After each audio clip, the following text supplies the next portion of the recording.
یوم دفاع پاکستان کے موقع پر ملک بھر میں تقاریب کا سلسلہ جاری ہے اور شہدا کی یادگاروں پر پھول بھی چڑھائے جا رہے ہیں۔ اس سلسلے میں 1971 میں جام شہادت نوش کر کے نشان حیدر پانے والے میجر شبیر شریف شہید کے مزار پر بھی خصوصی تقریب ہوئی، جس میں سابق army chief general retired Raheel Sharif نے خصوصی طور پر شرکت کی۔ راحیل شریف نے شہید کے مزار پر پھول چڑھائے اور فاتحہ خوانی کی۔ اس موقع پر پاک فوج کے چاقو چوبند دستے نے شہید کو سلامی دی۔ اس کے علاوہ میجر شبیر شریف شہید کے بیٹے تیمور اور خاندان کے دیگر افراد نے بھی شہید کی قبر پر حاضری دی اور فاتحہ خوانی کی۔ واضح ہے کہ میجر شبیر شریف شہید سابق army chief general retired Raheel Sharif کے بڑے بھائی تھے۔ انہوں نے 1971 کی جنگ میں بھارت کے خلاف جنگ میں دشمن کے چھکے چھڑا دیے اور جام شہادت نوش کیا، جس پر انہیں سب سے بڑے فوجی اعزاز نشان حیدر سے نوازا گیا۔ دشمن کے خلاف لڑتے ہوئے جام شہادت نوش کر کے نشان حیدر پانے والے شہدا کے مزاروں پر خصوصی تقاریب بھی منعقد کی گئی ہیں، جہاں اعلیٰ سول و فوجی حکام کے علاوہ عام لوگوں کی بڑی تعداد بھی شریک ہو رہی ہے۔ اس موقع پر ذرائع ابلاغ عامہ کے نمائندوں سے گفتگو کرتے ہوئے میجر شبیر شریف کی ہمشیرہ کا کہنا تھا۔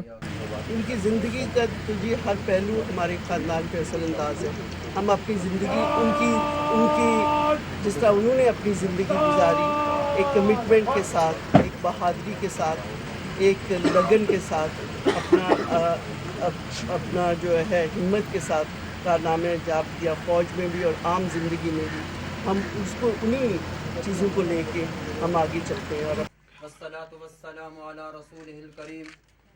یا الہ العالمین، تو سلامت وطن تا قیامت وطن، تو سلامت وطن تا قیامت وطن، تو سلامت وطن۔ پاکستان کے دشمن جو مشرق میں ہیں یا مغرب میں ہیں، وہ یہ میری بات جان لیں کہ ان کے بارود اور گولیاں ختم ہو جائیں گی، لیکن ہمارے جوانوں کی چھاتیاں ختم نہیں ہوگی۔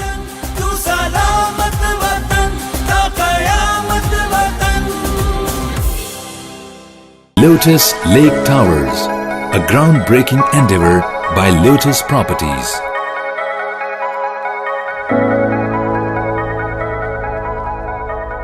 پاکستان بھر میں نمائندگان کا وسیع نیٹ ورک، ہر خبر جاننے کے لیے دیکھتے رہیے TNN TV۔